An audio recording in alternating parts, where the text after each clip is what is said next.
kamu ada utang sama saya. Oh, utang yang 26 juta itu ya? Iya, kamu lupa. Enggak sih, saya nggak lupa. Cuman itu kan uang sekecil itu ya, masa harus ditagih-tagih mulu sih? Kan belum waktunya. Bukannya saya perhitungan ya, tapi yang namanya utang ya wajib dibayar. Oh, bukannya saya bilang saya bakal lunasin tahun depan ya? Kamu udah lupa? Ya udah tahun keberapa? Saya udah ngasih tiket baik, chat saya nggak dibales, nomor saya diblokir. Mau kamu apa? Mau saya, ya Anda menunggu dulu sampai tahun depan. Kan saya bilang saya bayar tahun depan. Kenapa Anda perhitungan banget? Apakah Anda lupa? Yang sebelum-sebelumnya saya bantu Anda buat lunasin sekolah anak Anda, buat ngebayarin hidup Anda. Apakah Anda lupa tentang hal itu? Aduh maaf ya, bukannya saya perhitungan. Tapi saya nggak bahas itu, saya bahas utang kamu kepada saya gitu. Emang kan bisa ya tunggu sampai tahun depan? Nggak bisa, saya emang ada perluan lain makanya saya tagih. Hitungan banget bayar 26 juta, segitu kecil kali. Ah apa? Lu kan miskin banget sampai harus minta-minta gitu.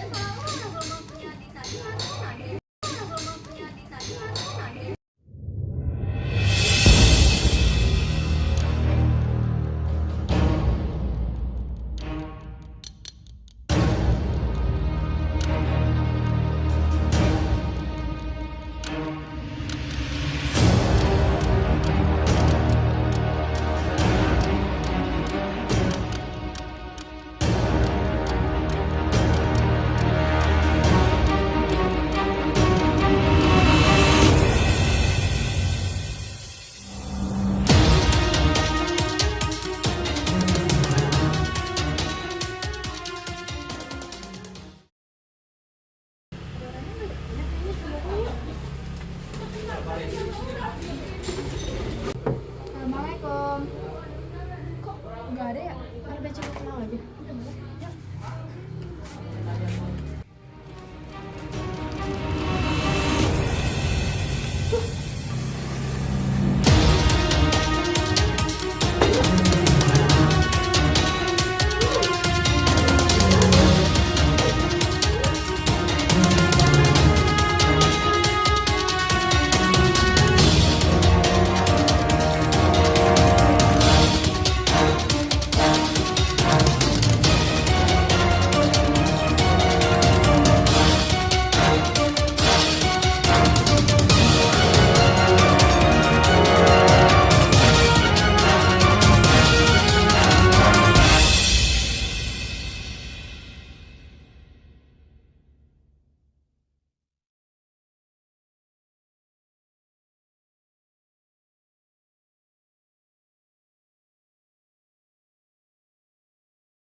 Selamat siang, kembali lagi di Breaking News MA Media. Ditemukan jasad seorang perempuan di kediamannya pada siang hari ini. Para saksi menemukan korban sudah tewas dengan keadaan luka tusuk di perut. Polisi masih menginvestigasi kejadian ini. Saya menemukan jasad terkapar dengan barang bukti sebuah pisau dan ini masih dalam tahap investigasi dengan dugaan korban tewas dengan luka tusuk. Para warga pun tidak begitu melihat kejadian tersebut. Kejadian ini merupakan perampokan dengan pembunuhan. Dan partner saya Miftah mohon kejelasannya di tempat. Baik, makasih Pak Alvin. Saya sudah berada di tempat TKP tersebut. Ya, kali ini saya sudah bersama salah satu warga di sekitar sini. Baik Pak, apakah ketika kejadian ini tersebut dapat beberapa warga yang terlihat? Waduh, saya kurang tahu dah. Saya datang udah pada ramai di sini. Baik, sejauh ini belum ada satu warga pun yang mengetahui kejadian ini. Kembali ke studio ke Pak Alvin. Ya, sekian berita hari ini. Kasus ini masih dalam pengawasan dan investigasi oleh pihak berwenang. Sekian dari saya, Muhammad Alvin Rumawan. Selamat siang dan selamat beraktivitas kembali.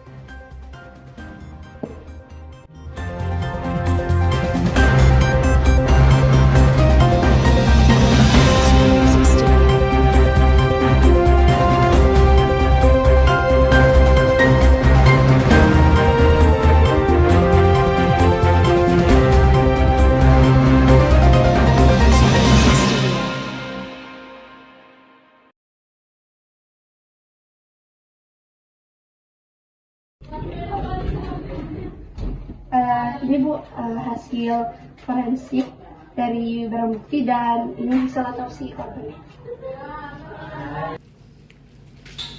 Ini sih Bang, rumahnya si Rafael Najam itu di mana ya?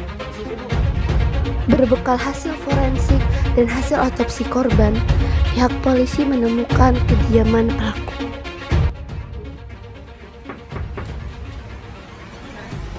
Iya, siapa ya? Jadi Bu, saya dari tim sensus ingin mendata rumah. Oh iya, silakan.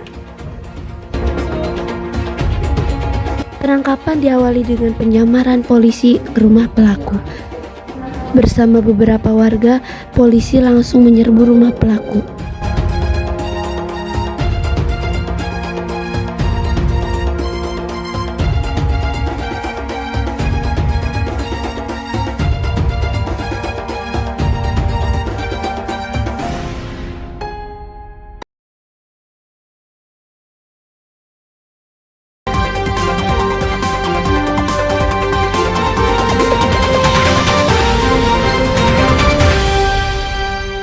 Sekarang saya berada di TKP pembunuhan, yaitu sekarang saya sedang bersama warga untuk menanyakan kejadian tersebut. Baik Pak, gimana kejadian tersebut yang telah dilakukan oleh para aparat? Kalau saya kurang tahu ya. Saya tadi mengikut aparat buat bantuin gebukin. Baik, kalau begitu, baik ke studio.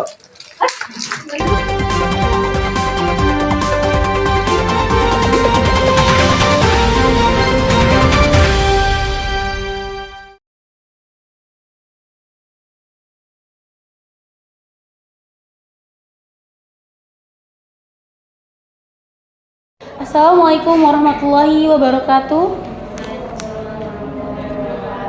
Pengadilan Negeri Tangerang Selatan kelas 11 MIA. Tata tertib dalam persidangan. 1. Setiap pengunjung di ruang sidang wajib menunjukkan sikap hormat pada pengadilan. 2. Setiap pengunjung wajib berpakaian sopan di persidangan. 3. Pengunjung dilarang merokok, makan, dan minum di ruang sidang. 4. Pengunjung dilarang membuat kegaduhan di dalam ruang sidang. 5. Pengunjung tidak diperkenankan menerima atau menghubungi dengan menggunakan handphone saat persidangan. 6. Dilarang membawa senjata api, senjata tajam, maupun bahan peledak atau benda yang dapat membahayakan di dalam persidangan. 7. Dilarang keluar masuk pada saat persidangan. 8. Pengambilan gambar, foto, atau merekam di ruang sidang seizin majelis hakim. 9. Siapapun yang di sidang pengadilan bersikap tidak sesuai martabat pengadilan dan tidak mentaati tata tertib setelah mendapat peringatan dari hakim ketua sidang atas perintahnya yang bersangkutan dikeluarkan dari ruang sidang. Pasal 218 ayat 2 KUHP.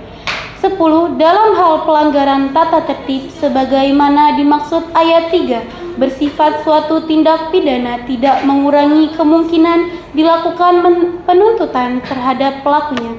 Pasal 216 ayat 3 KUHP. Praktek sidang peradilan dengan nomor perkara 1876-PID.B-2023 PN Tangerang dengan nama terdakwa Ashifa Kaila Najla Mansyur, Sabtu 7 Desember 2024. Silahkan jaksa penuntut umum dan penasehat hukum memasuki ruang sidang.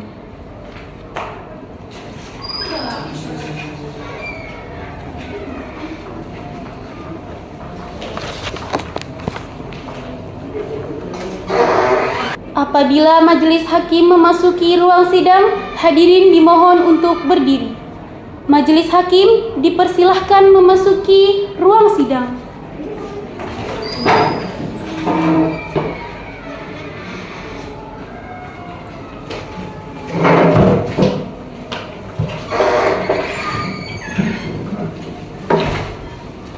Hadirin dimohon untuk duduk kembali.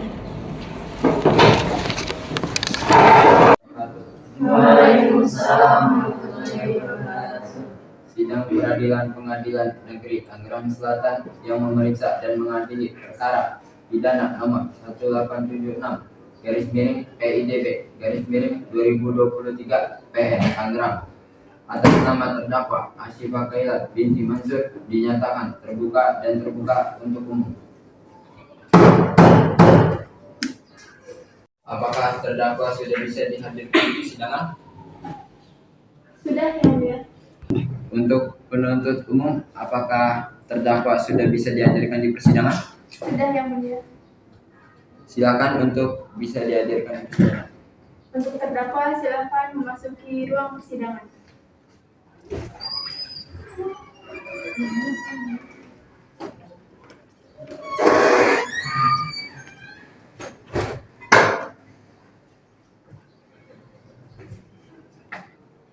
Saudara terdakwa, apakah saudara advokat milik Anda? Boleh, Yang Mulia. Bisa ditunjukkan? Bisa.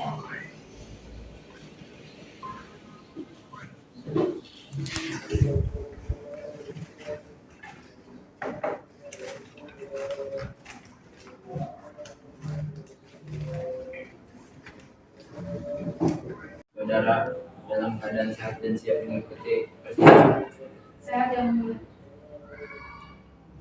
Saudara terdakwa, apakah saudara sampai saat ini pernah ditahan? Belum, Yang Mulia. Untuk penuntut umum, apakah saudara siap membacakan surat dakwaan? Siap, Yang Mulia. Sebelum itu, apakah terdakwa sudah menerima salinan surat dakwaan? Sudah, Yang Mulia. Berarti sudah siap mendengarkan dakwaan. Siap, Yang Mulia. Kalau begitu, silakan untuk penuntut umum membacakan dakwaannya. Identitas terdakwa. Nama Ashifa Prela Najla Mansur. Tempat lahir Jakarta. Umur tanggal lahir 25 tahun. Tanggal 31 Desember 1999. Jenis kelamin perempuan. Kebangsaan Indonesia. Tempat tinggal Cabe Ilir 3, Kecamatan Pamulang, Kota Tangerang Selatan. Agama Islam, pekerjaan buruh.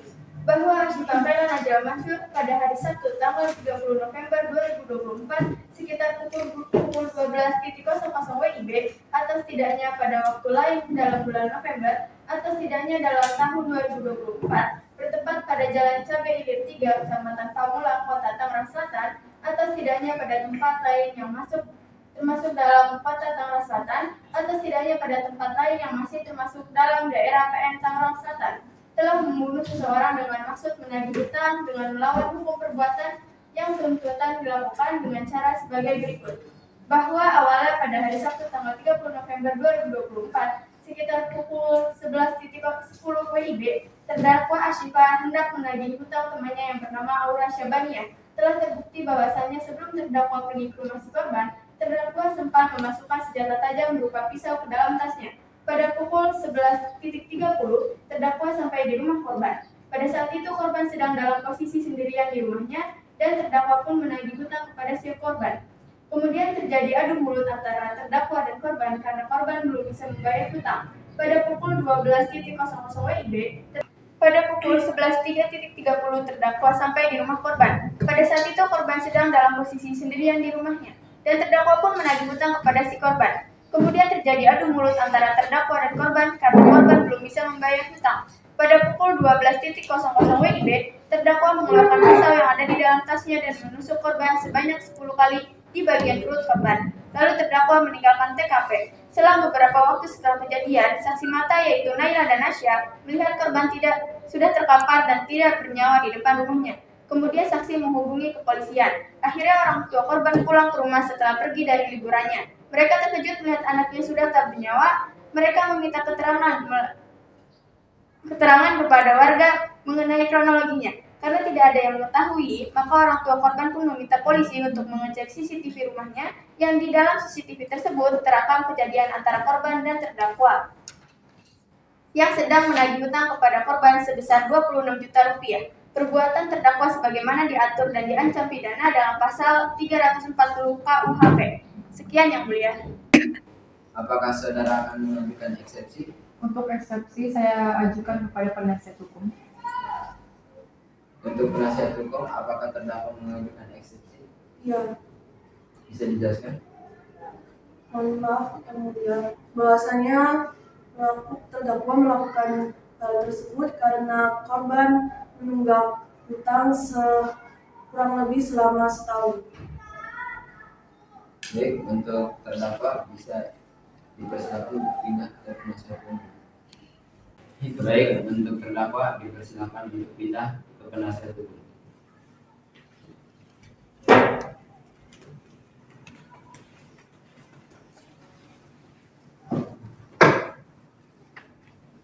Selanjutnya ke sesi kesaksian. Baik, untuk penuntut umum, apakah para saksi sudah bisa dihadirkan? Sudah yang mulia. Ada berapa saksi? Ada 2 saksi yang mulia. Untuk para saksi silakan maju untuk memberikan saksian.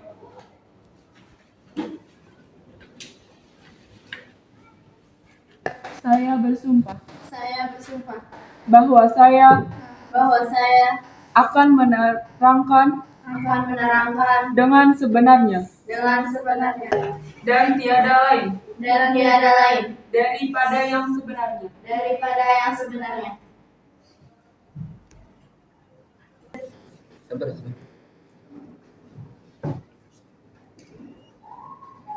Baik, untuk para saksi silakan dulu.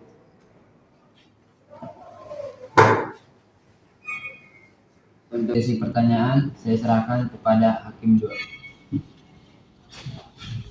Kepada saksi pertama, izinkan saya memberikan pertanyaan.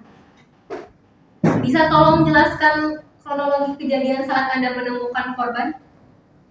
Jadi di siang itu saya bersama Nasya ingin pulang ke rumah. Lalu kita berdua melihat ada cekcok di rumah korban. Sekian yang mulia. Baik, selanjutnya untuk saksi kedua, bisa tolong lanjutkan kronologi kejadiannya? Kita pergi ke rumah. Sorenya saya kembali lagi ke rumah korban untuk mengantar makanan melalui pintu depan. Ternyata di pintu depan sudah tidak ada orang dan saya dengan Naila berinisiatif untuk melihat ke pintu belakang. Setelah kita lihat dari jendela, ternyata korban sudah terkapar di dalam ruangan dengan penuh bercak darah. Sekian yang mulia. Baik, untuk pengacara korban, apakah ada yang ingin Anda sampaikan? Siap, ada yang mulia.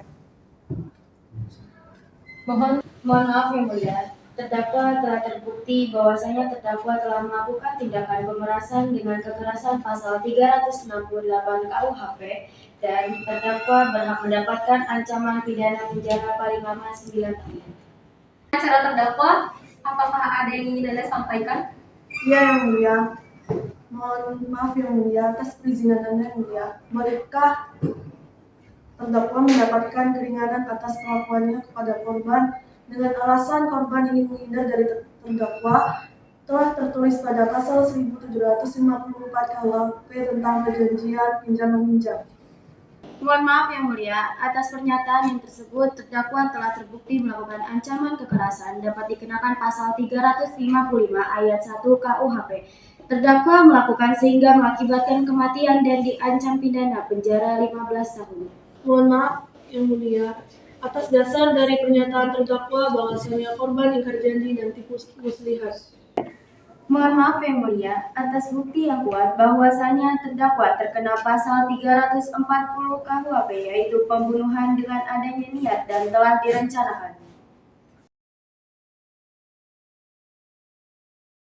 Baik, untuk para saksi dimohon untuk kembali ke tempatnya.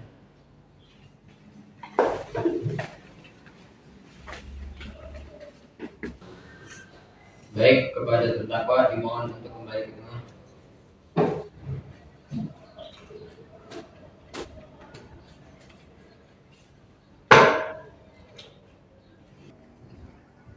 Baik, atas pernyataan dari pengacara pihak korban dan pihak terdakwa telah dibuat dan tuntutan atas nama Asyifa Kaila binti Mansur.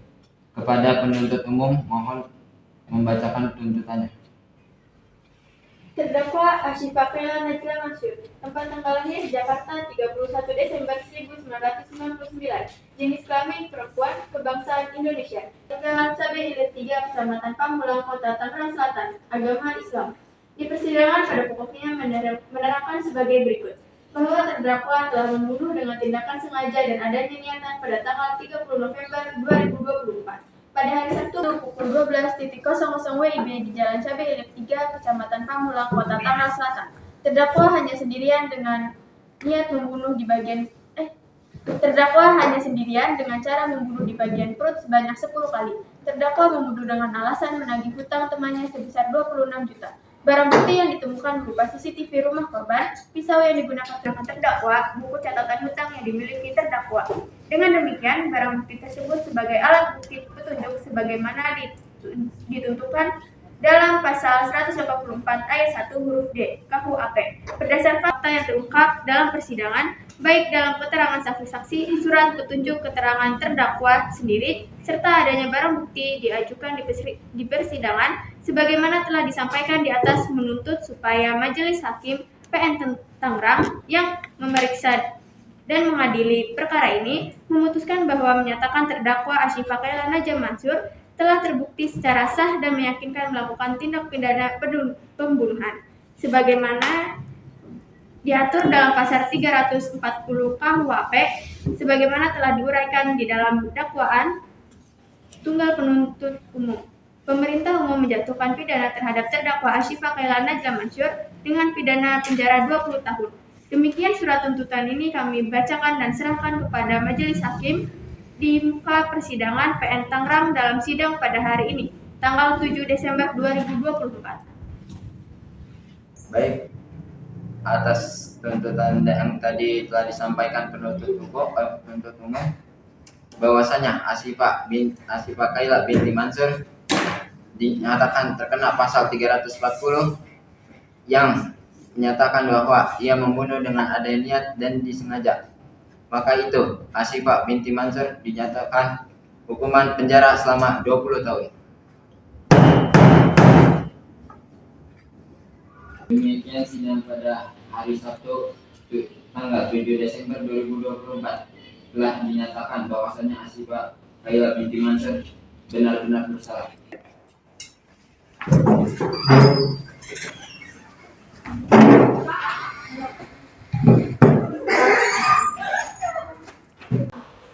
Nah,